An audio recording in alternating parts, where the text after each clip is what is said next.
Okay, everyone, we're going to start the panel now. Before our panel likes to talk to each other, so otherwise they're going to just start talking. So I'll just say something. When I said there was an expert panel, a couple of our panelists said to me, "Oh, I can't wait to hear what the experts have to say." They didn't realize they were actually on the panel. So I have some questions. I'm hoping that people in the audience will have some questions, and we have one online so far. So to start, thank you. Those were all really great talks, and they highlighted the challenges in terms of doing causal inference or making causal inference in mental health. I don't want to be in front of the screen. Mental health research. What do you think needs to happen next to advance causal inference in population mental health? You can each have a chance to answer. Jaimie, do you want to start? Can everyone hear me okay? I did it, Jack.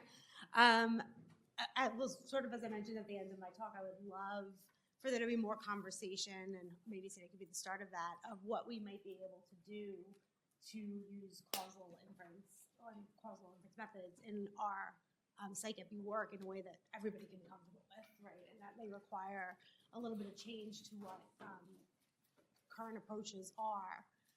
But I think that there are probably many fields that could actually benefit from thinking through flexibility a little bit at least in using these methods. So that would be something I would love to see.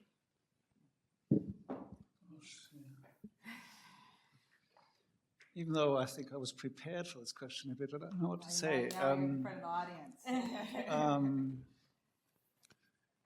So how to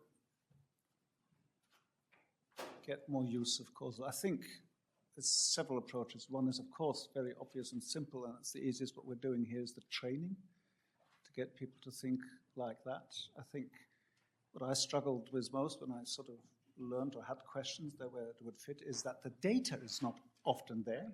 Yeah. So really it's quite shocking to think, you have this wonderful method, you have this question, which I'm sure, and then the data is not there. So I think it has implications how we collect data. I try to mention that. It's one of the things that seems obvious, but many of us have been in data collection. I think we need to really, both in the way repeated measures and more confounders, and there's so many things about that, I don't want to carry it away. Another thing I think is, what really matters when there's many, many things, from selection. I think Andrea's talk and many others were very good. But one is really learning to ask the questions in a way they fit to causal inference is also what, this, I think, one of the hobby horses is, think of interventions, think of what would have been a trial as one. And I sort of tend to forget that myself always. Sort of I lose track of having that intervention causal inference. So that's one of the mind changes. The other thing that we can discuss, and I don't want to, move into another question, is that what happens if we feel that either the way our data is or the way we're sort of analyzing, and you saw some examples, it does not really fit for your perfect target trial or whatever. Are you then stopping? Are you then talking about uncertainty? Are you talking about that it could all be, you're adding, or is causal inference then window dressing? And perhaps we should discuss that later, and I would like to have advice, because I think in this field in particular, there are some pharmacological questions I think we can address better, and that's happening, but for others, I'm really struggling. So, pass it on. Sure, yeah, thank you. I would say, specifically around the field of kind of social media and mental health, I think one area that's really clear is that our measurement really needs to improve. By and large, over 90% of the studies on social media and youth mental health are time spent on social media, which we know is not a really relevant construct. I think that it is improving. There are more designs now that capture data directly from adolescents' phones, and there's better ways of doing direct objective data capture in various ways. So I think that will improve the field. And the other thing I would say is, that we need to be conducting more experiments in social media and mental health, and that really have the opportunity to do so. Like I said, there are over 50 bills that have already been passed in states around social media restrictions. And if we as epidemiologists can be a part of those conversations in asking policymakers to randomize the rollout of these policies, to randomize the schools that will receive certain different kinds of social media bans, it would be a huge benefit to our scientific understanding of these different policies. And we have the opportunity now because they're not yet enacted. We're here. We can, so I think that would be a huge push that would advance the field forward. Yeah, it's a great question. When we think about policy evaluation, I think, one of the biggest challenges is just data. First of all, just data on what the policies are, but second, data on the extent to which the policies are implemented and enforced, because that also can affect exposure consistency. It can really help us understand potential heterogeneity of treatment effects. And there's basically very little done going from getting the data on the policy to actually measuring how it's implemented and then going to figure out what the effects are. So that's one area, measurement. The second, what I would really love is that there are people thinking about causal inference, particularly for policy around economics and using econometric methods to do so. And then there are the epidemiologists who are often thinking about causal inference, but looking at individual exposures. And then there are the machine learning people who are also thinking about causal inference and maybe heterogeneity of treatment effects. But they're all each asking different questions around causal inference. And what I struggle with is I would like to put all of these together so that I can actually get my questions answered, where I have problems about fixed confounding, time-dependent confounding, heterogeneity of treatment effects. But if I use models from econometrics, they're only going to address, say, time-fixed confounding. If I use models from epidemiology, they're not going to address the issues of spatial dependence, et cetera. So I really feel like we should be talking to each other and figuring out how we can combine approaches to be able to get the right answers to these important policy questions. Can I say one thing about implementation for social media?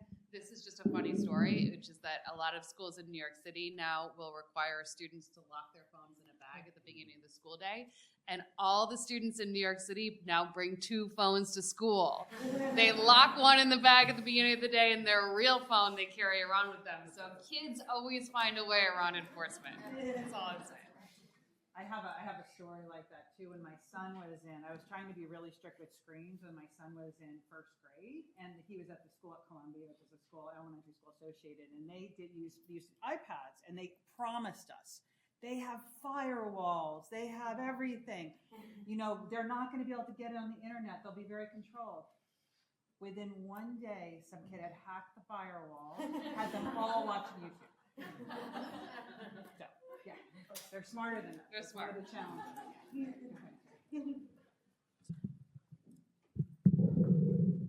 So the question is, how do we start, right? Yes, Using one of the causal ones, inference methods. And in so many words, just do it. Yeah. So what I mean by it is, I think it's really important, again, the framework from my point of view. And it's important to keep in mind that aspirational study design that would answer your question in the perfect way.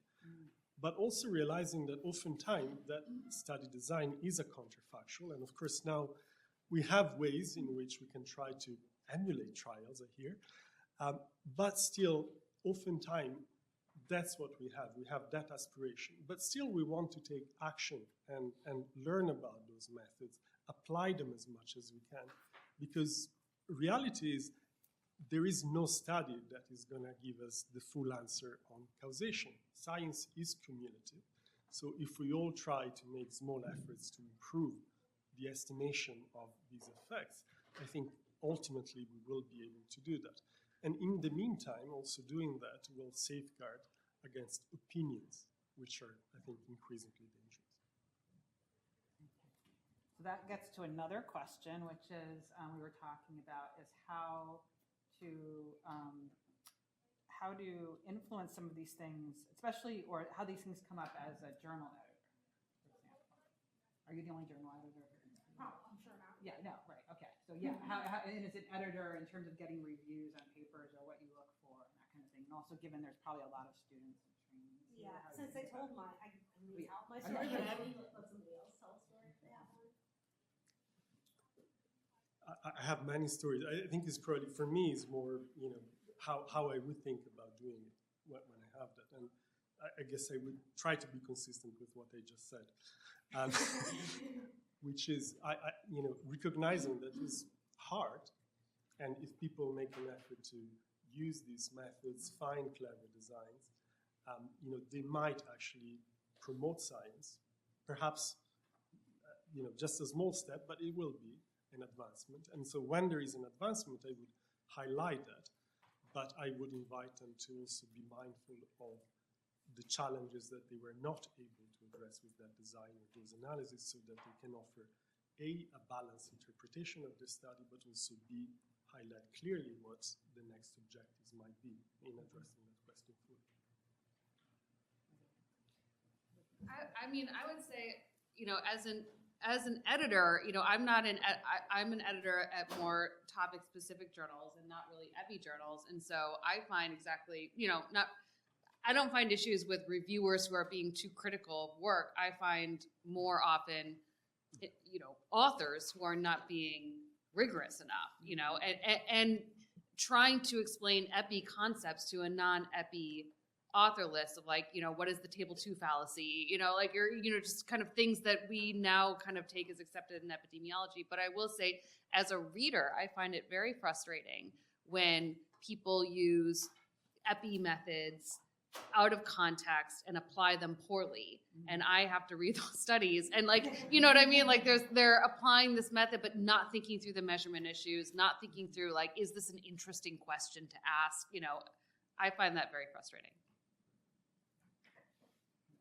Yeah, I think in the field of what I struggle with is that I'm an editor for a journal where we get a lot of work on harm reduction, but the field of harm reduction in terms of methodological rigor is at such an early stage that what I struggle with is you want to get these papers out there, they're asking important questions, but the standards, it's a struggle with that, right? That you want to maintain high standards, but what do you do when the field is at such a nascent point in terms of methodological rigor?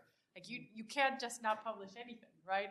And so that is something I really struggle with as an editor, how to establish that balance. Yeah, what can I add? I want to emphasize what Kerry just said too. So I think I wouldn't say we're a nascent field anymore. Psychiatric epi in my field, we've been around for a bit.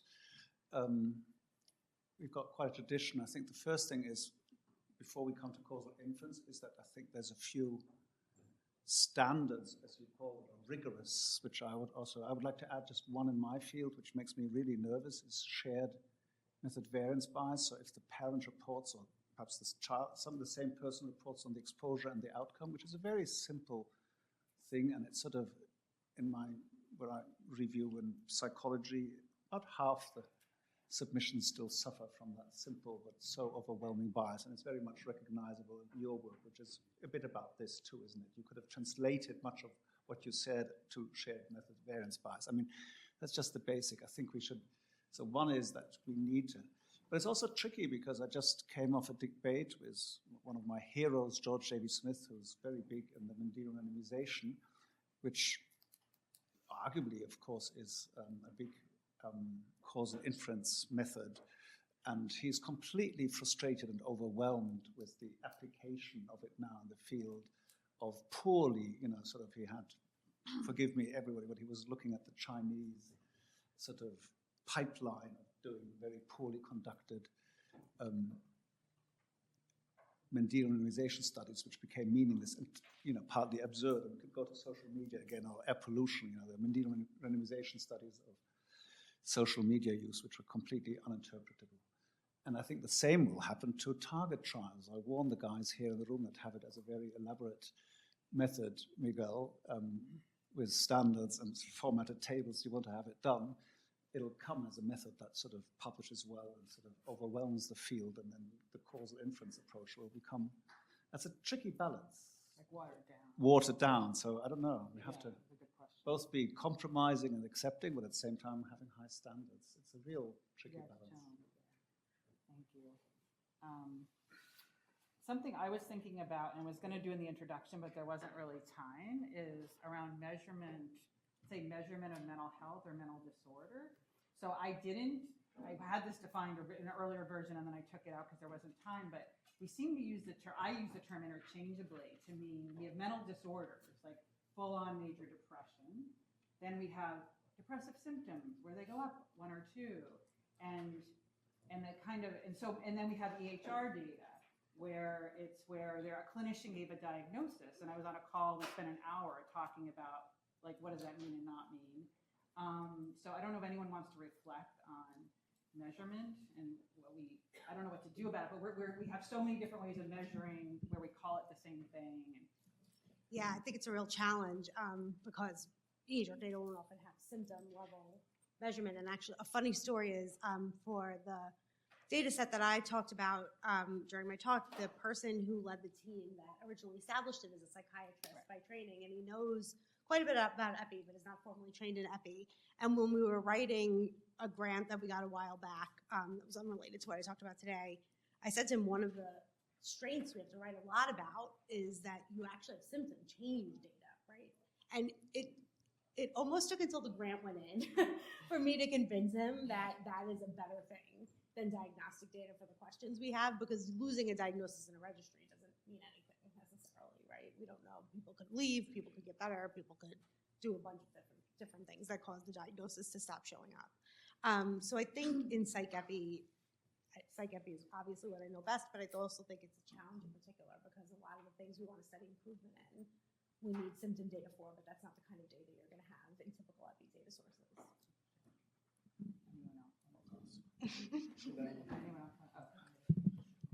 So I'm going to propose an opposing view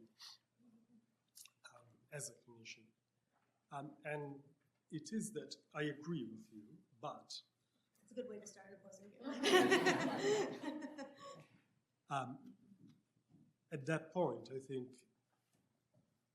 we also want to continue being mindful of what is that we capture with that symptom level data. And it's not going to be major depression, right?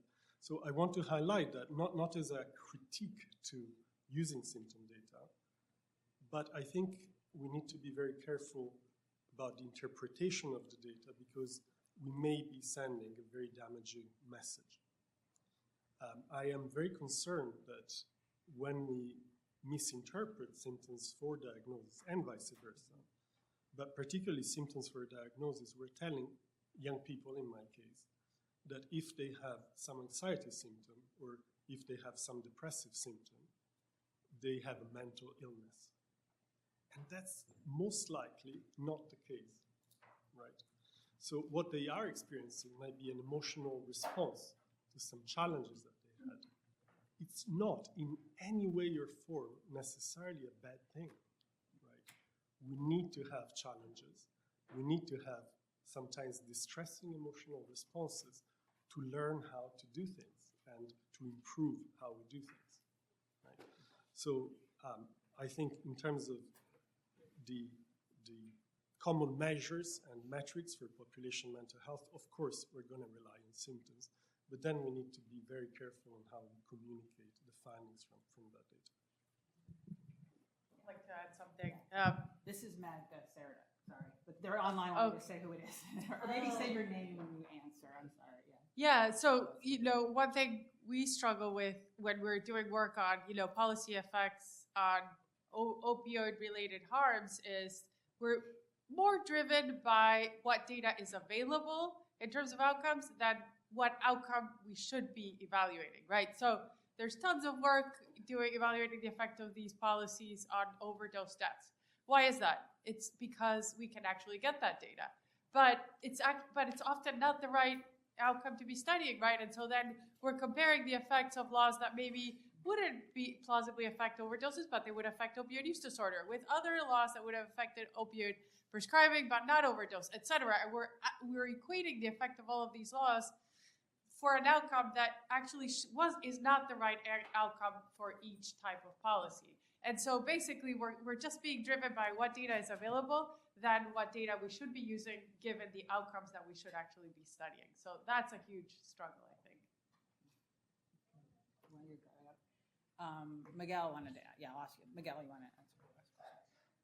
Thank you. So we're talking a lot about data, about the data that we have, about the limitations. We don't have experiments, we don't have good observational data. It seems to me that the elephant in the room here is that a lot of that data is available from the for-profit companies that are in charge of social media.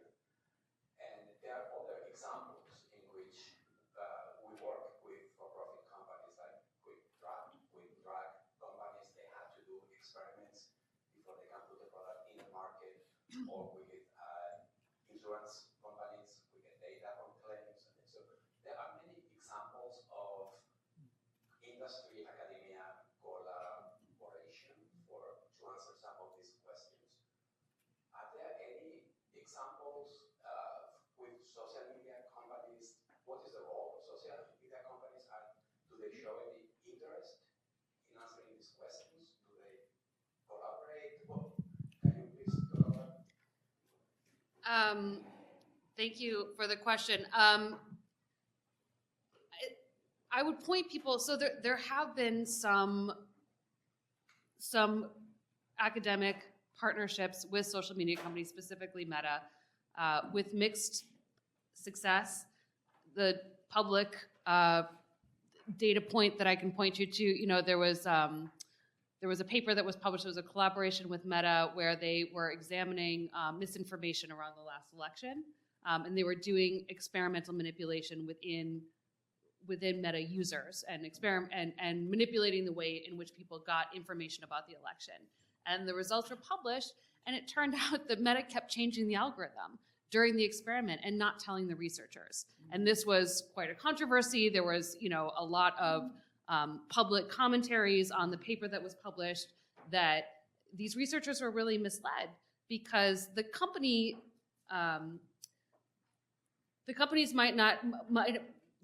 generally have different priorities than the researchers, and that leads to some missed opportunities of collaboration.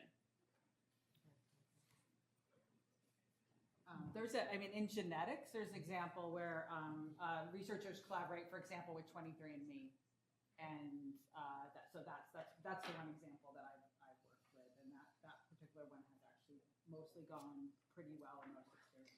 The other thing I will say is that, even beyond working with social media companies, I've had, throughout my career, I've been studying alcohol, opioids, other products for which there are large for-profit companies that are, explicitly prioritizing people using their product more and more and trying to limit restrictions on using their products. And what I have found to be the case almost 100% of the time is that what these companies try to do is frame the way that you can ask the question. So for a long time in alcohol-related work, they were really focused on funding investigators to do designated driver studies, right? So this is where individuals would not be prevented from drinking as much alcohol as possible as long as you had someone to safely drive you home. So instead of asking questions around alcohol policy, what should the BAC limit be for driving? Instead, they funded you to do designated driver studies. And so I have found that in working with or against for-profit companies for many years, their role in what they try to do is change the direction of the research away from asking big policy questions. No, I don't have much to add. Just repeat your question. Are you saying there is a lot of untapped potential, or were you saying that we should do more, or were you sort of doing an inventory of what's ongoing? Well, I just meant that a lot of the data, especially the exposure data that is so hard to measure, is there. And also the ability to do experiments that we want to do is there. So the very best of my, many of my colleagues have that idea as well, whether they work in Scandinavia where you have a lot of data anyway on people, or they have wonderful cohorts. I've not seen really much linkage been successful for 25 reasons. One is the companies indeed are not interested, or there is data privacy considerations, which have gone up in Europe for sure quite a bit. I knew people who worked with Facebook data. That's all very limited. You can't use the pictures anymore and anything. You can't even, 15 years ago, you could even download the stuff. If you had a bit of an algorithm, you could get all the on your own computer. That's completely changed. I have not seen too much. We all know probably of the LinkedIn trial that was done. That's also not going to be repeated so easily anymore because they got also quite a bit of blowback. So I'm not so optimistic that we can link that data to, for example, electronic health records or cohort data. It would be a great potential, but I don't see it happening even in Scandinavia. I'm going to go to a question question online, which is, what is the distinction between chained exposures and mediation? Does anyone want to answer that? Henning, do you want There's to do people that? in the room. Yeah. Someone else want to answer that? No one's going to try. Okay, our audience. I think actually, to me, it's very much. So you can sort of. It's changed exposure is essentially mediations. That's what I see it by the same exposure. Mediation typically, when we study mediation, we have an exposure and a very different mediator. So here it's like a repeated measures, more like much more moving into the repeated measures. You're wondering, and I'll just. In my work, so I'll stick to my own, or my group's own work, and I'll mention a CAT study cover, which I mentioned earlier, this body mass index and puberty development. It's a very interesting question. You need to intervene at age 5 to prevent all the detrimental consequences of body mass index, or would age 10 be very much enough? So is it mediated via that? Yeah, you could solve, in this case, chained exposure. In this case, we believe it's actually quite fine if you would intervene later. So that's how I explain it. Okay, thank you. And Jaimie. do correct me, Jaimie. You can't see. Jaimie, you have a question. I'm not going to correct. He does it later.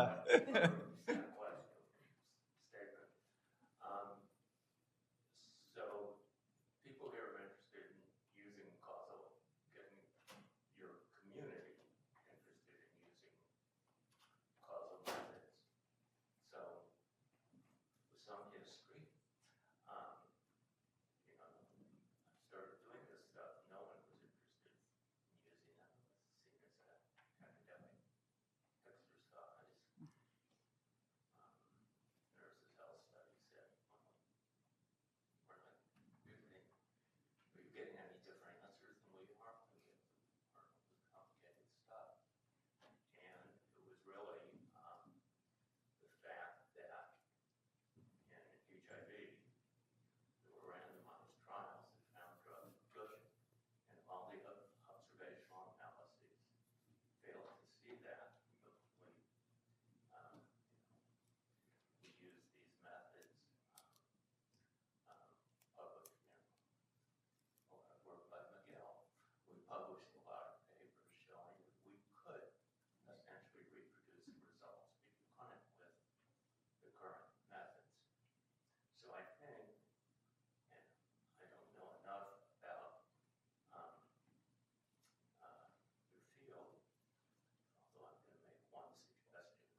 subject matter, find the subject matter that can That can- make the field realize its matters rather than just another academic exercise.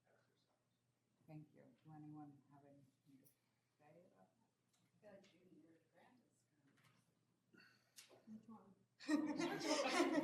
Yeah, I mean, I think depression is a tricky example because the treatments do work pretty well for depression, but for something like PTSD, yeah, better than PTSD though, antidepressants.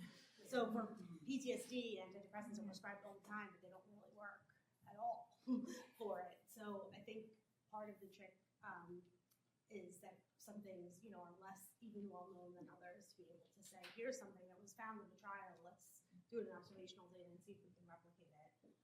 But also, I don't think that the problem is necessarily convincing people. Like, we all agree that doing this would be important, but I think that the problem is that there are gaps between sort of the way that things are laid out and how to implement causal methods that really don't work for certain questions we have, like PTSD, where people may be on 7 treatments at once, and that's normal.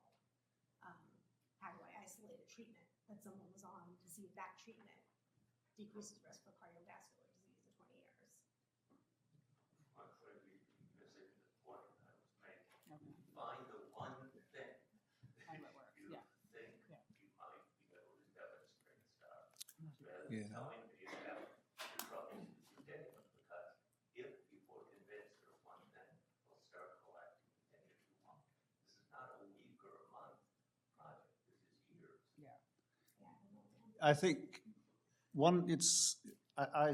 I really agree, and I think we can do it even a bit easier because you said find a trial and then show that you can, the classical observational work cannot show that and doing it better. Actually, I think it's convincing already if you show that the classical observational, so if you think of the work of Andrea, where he said, the prospective and retrospective doesn't match, that's already quite, it may not be causal inference, but that shows that we find different results. If you take that forward, you can find causal inference applications which really do not align with the traditional way of looking at it. That's already becoming quite interesting, and that's a lower bar than the trial, which is often not available. But of course, we also find that often implying, parts of, let's say, inverse probability weighting, so it does not matter, but it becomes really convincing when you show it can change the result fundamentally. And where I see that much is when you do essentially repeated measures of change and random effects, you all of a sudden see that the group differences does not align well with what is shown if you model determinants of change. And that's something which is is a step in that direction. Because, yours is at the highest bar, but often we may not find those trials. I'm gonna, so Stephen Gilman, who's online, and many of you know, had posed a question. So that I posed the question at the beginning, why is it important to know what works? I think the speakers have answered that question. So what about, is it important to know how interventions work or not? The pages of our journals in psychiatry are still predominantly devoted to cellular mechanisms involved in psychiatric illness, genome, metabolome, et cetera, et cetera, et cetera. Does any of that stuff have the potential to move the needle on population mental health? Okay. Well, I'll just give one something, and a colleague sent me a paper recently in JAMA Psychiatry that was published in JAMA Psychiatry, and it was a gene by environment interaction study.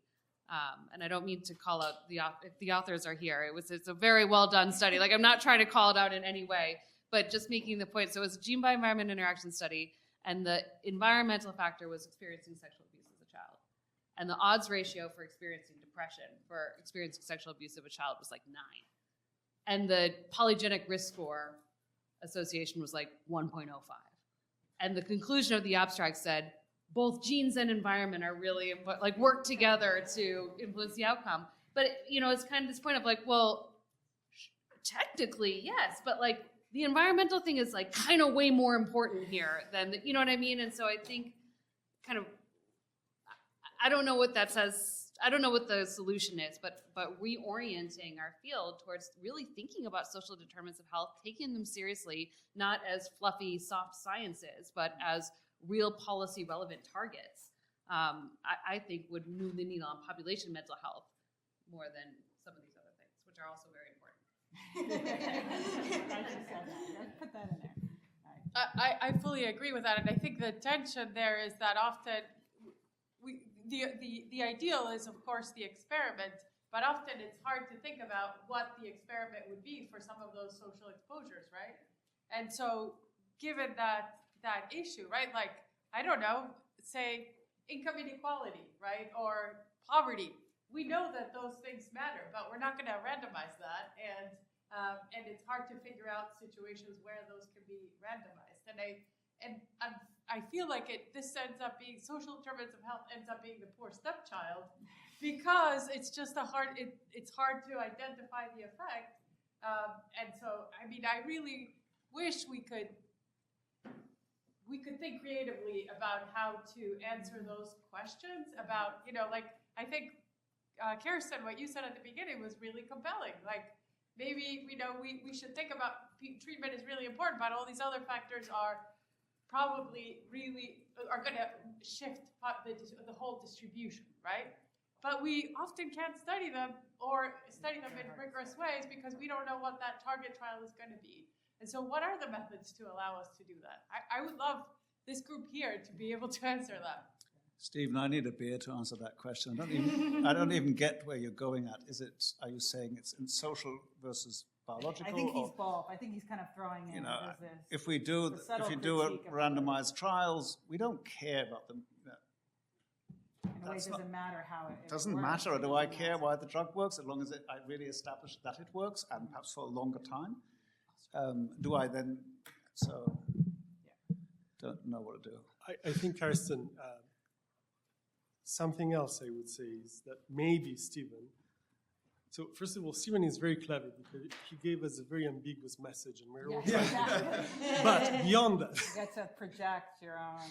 so I do wonder, Stephen, what Stephen is trying to tell us is that we should also think about ways in which, as we think about population health, we can promote the inclusion of some of those biomarkers at a large scale, like we're trying to do with genetics, but potentially at other levels, so that not only we look at associations, but we can include biological mechanisms and test them in our studies.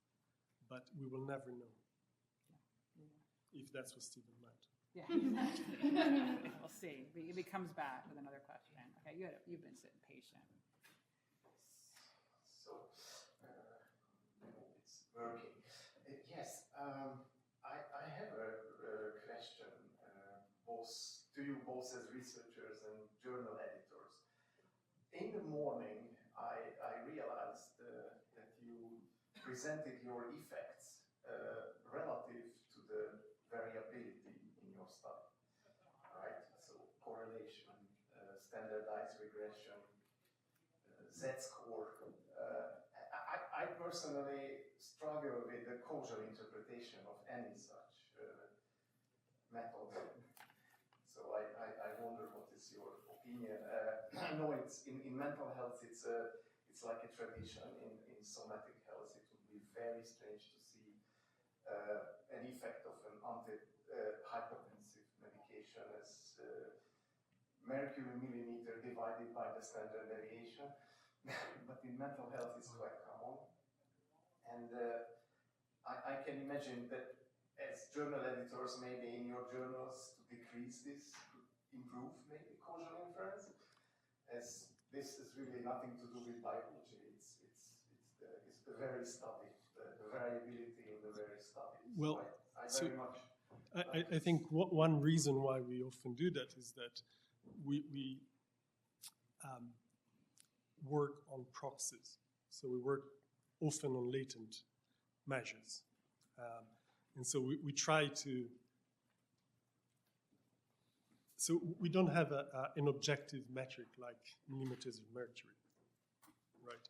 So what we often try to do within the study, for example, when we compare group differences, is try to include the variability within the studies and the group to be able to make to test group differences, if that makes sense.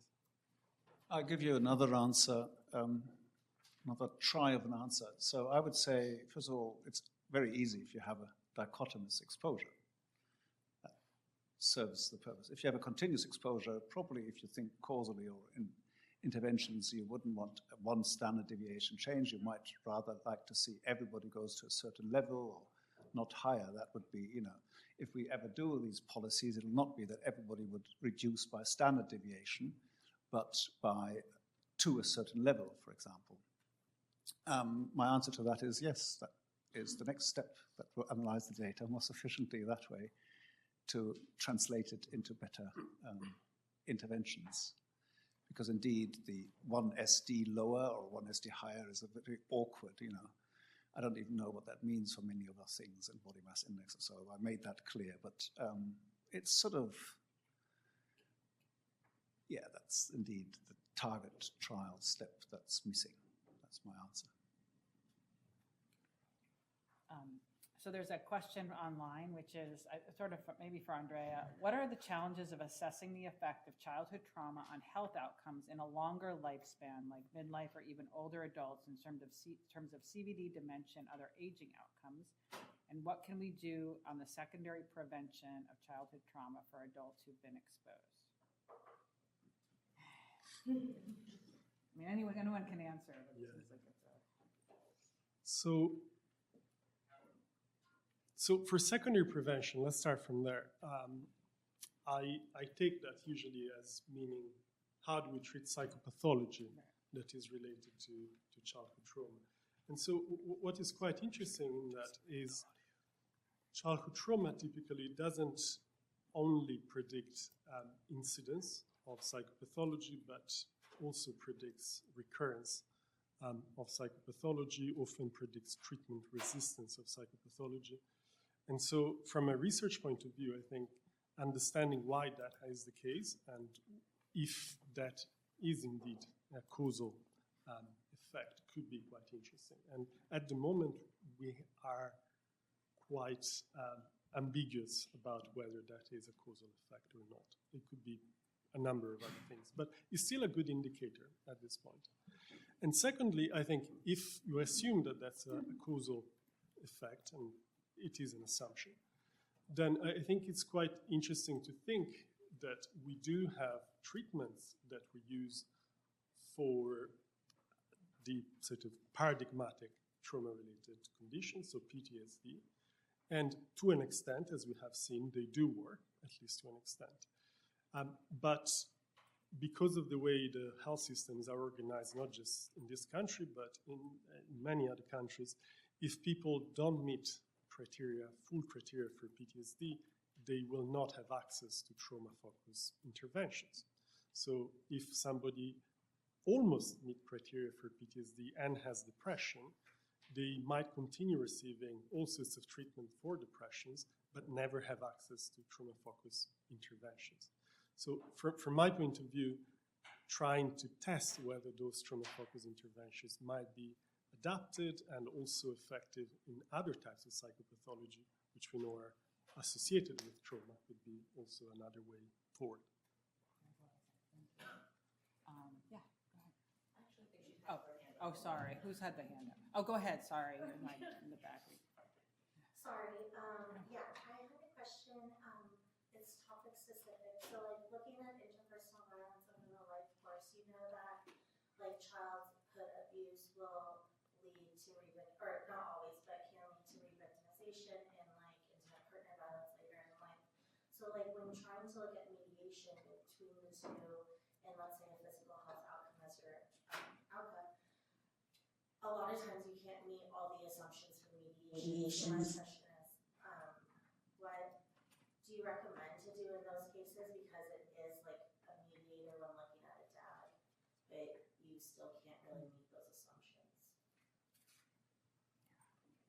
Who wants to take that? So I can summarize the question, which is, It relates to interpersonal violence, where you have in a life course often some kind of childhood trauma or abuse it predicts interpersonal violence later in life, which then you want to look at an outcome. And so how do you deal with that analytically?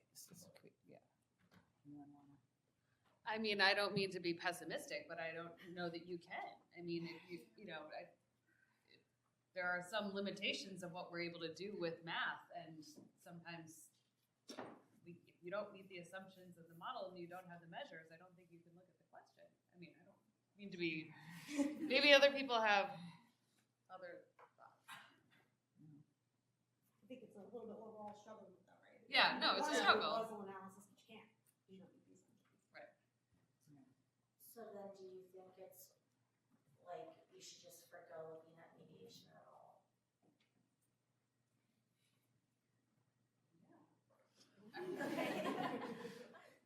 Or I guess change the question to the kind of question that you can answer, given the data that you have. I think that's what I would do. I mean, I don't know, I don't do mediation work, but like in the work I do, there are certain questions I can't answer, like say the effect of poverty, but I think about, well, what are the questions I can answer? I can evaluate, I can look at a policy that can affect poverty and look at the effect of that policy. And so I try to figure out, well, what's the precise question causal question that I can answer that will help get me closer to the bigger question that I have. So I think that's the only thing you can do. Yeah, in a way, it's a charming question because it's so common, but it's also a tricky question. The basic thing, of course, should be that if you have a question, you should try to find the data set that best helps you answer the question instead of, I've got this data set, let me see what question, it's perhaps a bit the wrong way around. At the same time, your question touches, of course, on the very fundamental issues. How much, if you do the specific mediation, could be anything else, do we compromise in these assumptions? Well, I think we're trying to hold all of us to a reasonably high standard, that there is a sort of field where you can't say, this cannot be done this way. I just have to stop. It's just not good because my uncertainty it's not only uncertainty, in this case, it's the chance of bias is so high that it's all over the place. I better not do this. I think this sort of stage gating of our work, we do that too little to say, let's stop here. This is nowhere we should go. That's one lesson I have, and I honestly do that wrong myself, so many a time. The second thing is, if you then move on, then you should at least fairly report what assumptions you don't think you met that well and what could that mean. And sometimes you can even model that. That's, I think, the best I can give you. I mean, Tyler and others are quite good at saying, if there were more confounding, what could it be? And then you can do it as an estimate, so you can sort of at least discuss it openly. That's the one thing. So don't sort of bury these biases, but I do also appeal to people that sometimes we should just not go there, look at other data sets. So you can say change the question is another way of doing it. Hope that was helpful. Yeah, that was helpful. I think, of course, like if you could find the dream data set, that'd be great. But when looking at like physical outcomes and interpersonal violence, your data sets are very limited. So Yeah. I'm trying to make it work. I don't know if we are taking too much time. We should have a coffee later, not a beer, but one more thing. I think, as somebody who comes from elsewhere, I think it's interesting to see students here always say, I want this question, that's my PhD topic, and I will answer it. And sometimes as a supervisor, you think, oh my God, we can't do it. I mean, it's a wonderful question, it's so relevant, but I don't have the data, or perhaps not the expertise, or access to the data, just not do it. And then you insist anyway, and and I think actually I appeal to you. There's charm in many other questions too. Why don't you do this? It's like you go to the shop, I can't sell you this. So, have a bit of sympathy for your supervisor that might know that this is not what we can answer, and you push it anyway.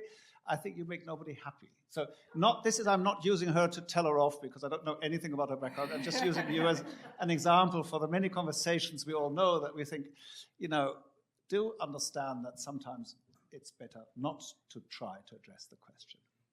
We can talk during the reception. Yeah, sorry. No, it's okay. It's good. Okay, you have been waiting for a long time.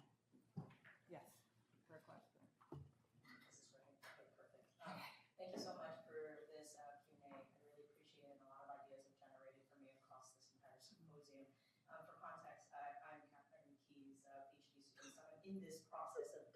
half-thinking, so this question may come across as half-baked, but I'm hearing a lot of, kind of at the root of the problems that we're seeing across, how do we do better mental health research is the fundamental issue of the quality of our data as well as the quality of our ability to measure what we observe when it comes to mental health outcomes and symptoms. So for me, as somebody who thinks actively in this kind of space of like, where are we, what is capable and what is our limitations and the frustrations I feel as, with those very real frustrations about data quality as a PhD student. I'm wondering what your guys' perspectives on, if knowing what you know now and knowing how you know technology has developed now, thinking about the causal identifiability questions that you guys are interested in. So I've heard maybe for Jaimie, it was maybe conditional exchangeability, maybe for Dr. Cerda, it was like causativity issues. What would be the first thing you would want to address in terms of enhancing data quality, maybe from even the primary collection stage or whatever other stage? How would you guys go about addressing that now? And maybe that could be something ideally for the next 50 years. Who wants to? We haven't heard from you, Karestan. What would you think? Yeah. Oh, God. Nice deflection. Yeah, I don't know. That's a big question. I was thinking about that. So I don't know. I don't have a, Yeah, why I'll don't get you start? started. I mean, I think one thing that hasn't been said yet that's really important to say generally is that our data can be bad. That's one thing that's possible. Our understanding also isn't great. And in part, our bad data reflects a not great understanding of psychiatric disorders in general as a field, right? And so that's something we haven't quite actually said yet, but I do feel like we can keep coming back to, well, the data are bad, and that can definitely be true. Right. The data are bad because we don't know what's happening, and it's hard to measure things when, you don't exactly always know what they are or when they start or treatments that work, but you don't know why. Like these, there are a lot of unanswered questions in psychiatry in general, and that generates data that's not great rather than the other way around. Yeah. These are wonderful questions. I have to say it to you and others. I sometimes feel like a bit of a student in the exam myself. These are the sort of, and I talk about things I know only half. But here, data collection, two things, or just, we can all perhaps add one. I'll give you my first two. One is, once you've measured something some way, just measure it the same way again.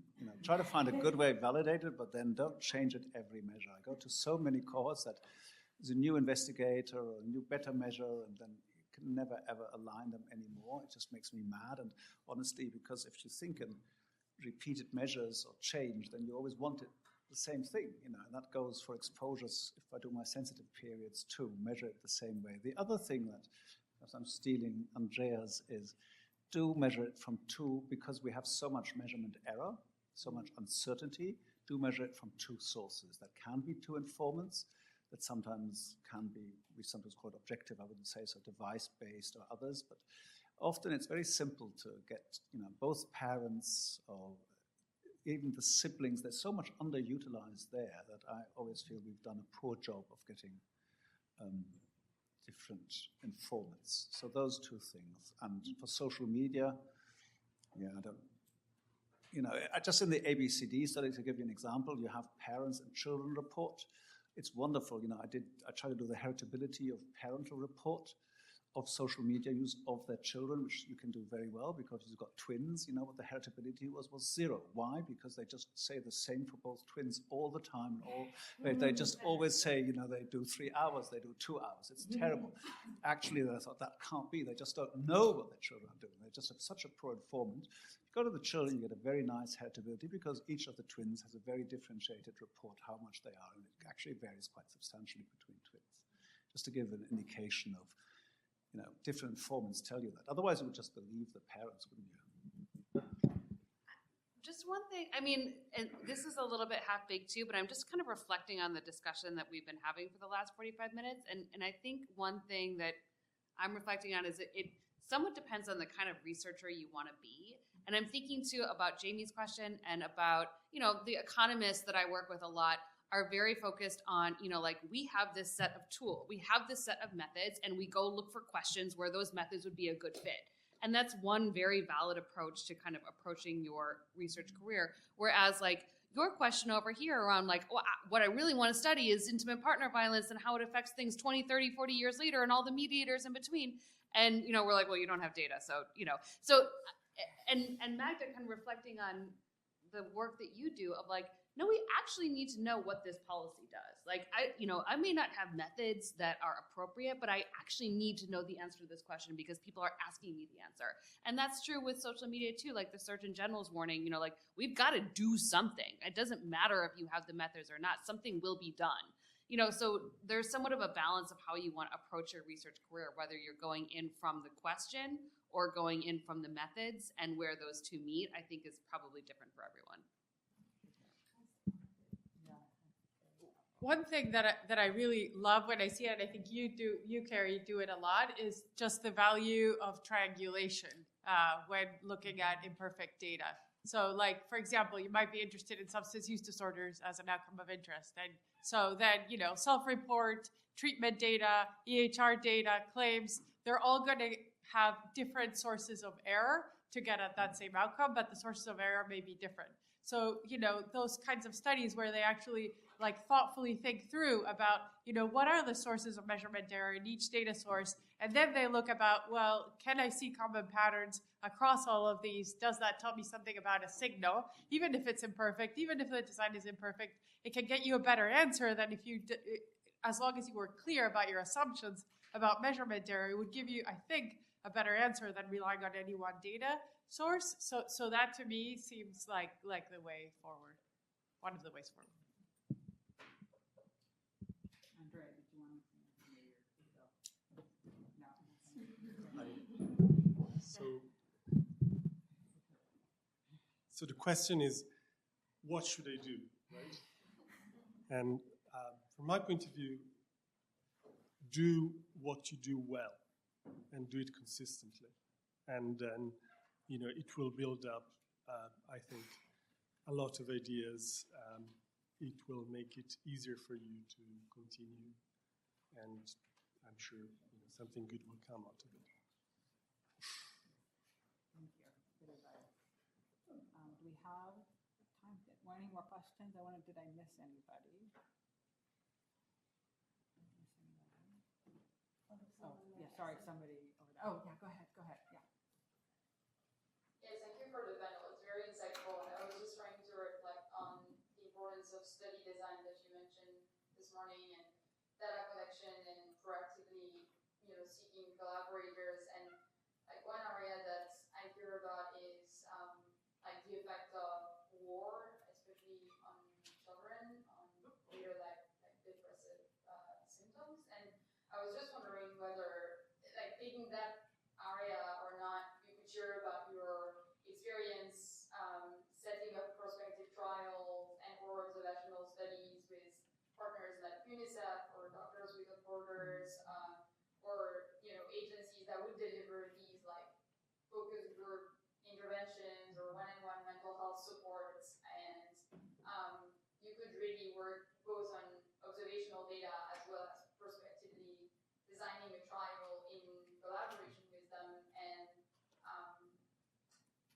here in the US, like, although the problems might be different, like war can be connected to migration, or like disasters, climate change can be related to migration, and I see displacement as like the connection between the two. And I wonder here if we were to like try to prospectively collect data on people who are affected by these disasters and move or don't move, but they live in an area that's kind of getting the crime. Like, who would we partner with to collect such data? So, like, you don't have to necessarily answer about these two applications, but I was wondering in general about prospective data collection and trial design that would map with an existing observational study, and how you identify those partners and actually work with them proactively. Thank you. Yeah, does anyone?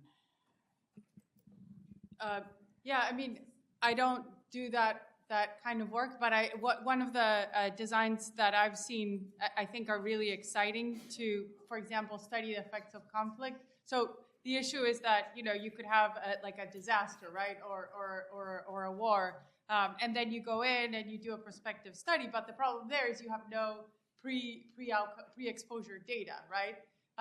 But one thing that I've seen done is leveraging existing cohorts that have pre-event data to be able to look at before and after changes in the outcome of interest. So, like, for example, somebody that we work a lot with, Sandro Galea, leveraged the panel study on income dynamics to look at the effects of Katrina on mental health, just adding a module to that, but having pre-Katrina data. So I think I really love those kind of creative designs that leverage existing data to be able to get at a stronger pre-post design in those kinds of cases where, you know, something happens and then you have to respond. Anybody else on that? I mean, I'll just add one thing here that I work with colleagues in Beirut that are collecting data right now, and we are working on this commentary about kind of the safety of researchers conducting this work in conflict-affected settings. And there's a really, you know, just kind of poignant exchange from, I think it's the British Journal of Psychiatry from like 1971. And someone published this paper on mental health, treatment utilization for mental health symptoms after the Belfast riots of like 1969, 1970. And someone writes a letter to the editor and is like, this is not a representative sample, you know, like, who, you know, the kinds of people who are seeking treatment are different. And the author of the study writes this letter back and says, you know, if you were to try if there's a quote that's like, if one were to attempt a representative sample in this setting, one would encounter a random bullet, you know? And so I think kind of, I mean, but it's true, right? And so I think I don't know, I've been thinking about that a lot in terms of doing kind of work in conflict-affected settings that, you know, it's probably not going to be the most beautifully designed cohort study because of a lot of different reasons, and one of which is the safety of the researchers. And then the other thought I was having is we haven't really talked here, I think all today, except for maybe a couple examples people gave or I gave on global mental health, which is an area I do a lot of work in, and you know, relates to your question. And I would just say all that work I've done is built on relationships I've built over decades. Yeah. And all collaborations, in my opinion, are best when built on relationships, but especially in those settings, especially in settings of conflict or where under-resourced settings or less resourced settings, I can't emphasize, if I had said one piece of advice would be to build those relationships really early in the areas you want to work in. And if I can add to that, just an example of war and thinking about the war in Ukraine, a couple of colleagues, so Norbert Stukaski and Andrea Cerda in Finland and Norway, built on long-standing collaborations with Ukrainian colleagues to do, I think, the two best design studies we have now of child and adolescent mental health in that context. Initially doing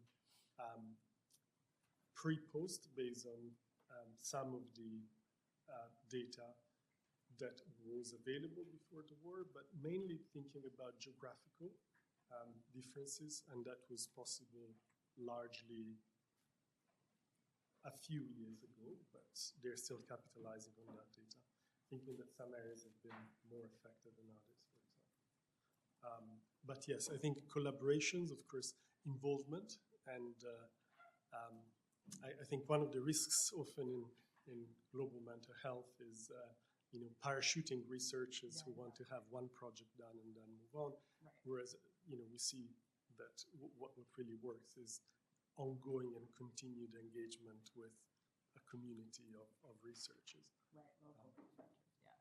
Yes, and then just on that is measurement, back to measurement. So I was asked to consult on a project by a colleague here, Chris Golden, on climate change and mental health, and I thought he's just, I just want advice on some measures. So I was like, I can do that. But then it's in Madagascar, and I soon learned that there were zero validated mental health measures of anything in local languages in where he worked in Madagascar. So then I had to delve into the whole world of developing measures. So Hervé, who was here earlier, had to do interviews, understand local idioms of distress, map those on to how we understand things. So it became a whole thing that I wasn't, which is also an issue. And there's many places now we have good measures, like places I work in Kenya, Uganda. People have done that work, but depending on where you want to work, that can also be true. There may not even be measures yet. So it's like you're working at a different level. And sort of like what Carrie said, what do you want to spend your time on, or what is the focus on?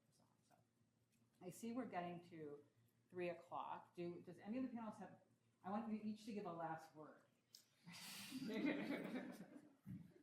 Who wants to go first? Want me to call on you? I know we're all fading fast before the reception, but here. All right.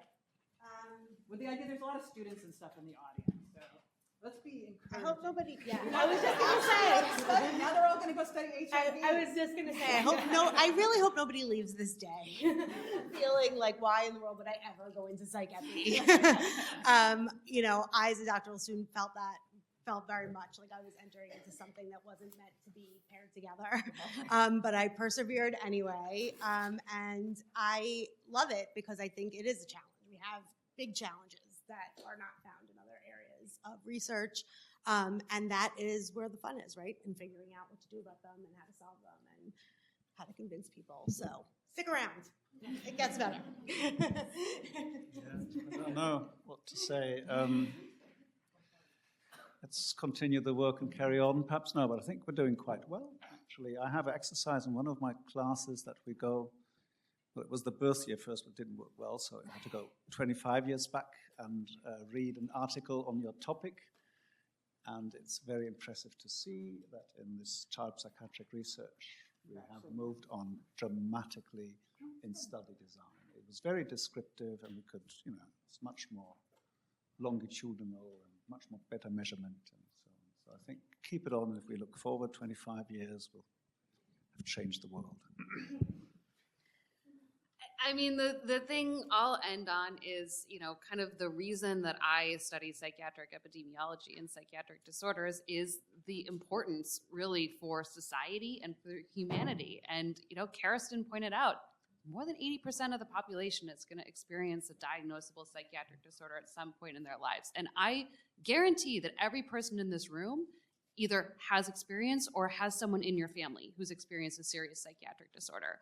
So these are very personal disorders. They're incredibly important. And yeah, we face challenges as a field, but there's also a lot of growth that happens over the years, and you get really great colleagues too when you join psychiatric epidemiology. Yeah, I mean, for me, that's exactly what gets me up in the morning. For me, I do a lot of work on the overdose crisis. More than 100,000 people die of overdoses every year. And I feel like, well, what can I do about it? I feel like as a scientist, I can actually do something, right? I can inform the debate about what to do. And yes, it's hard, but if I don't do it, those decisions are still going to be made. Those laws are still going to be passed in the absence of research.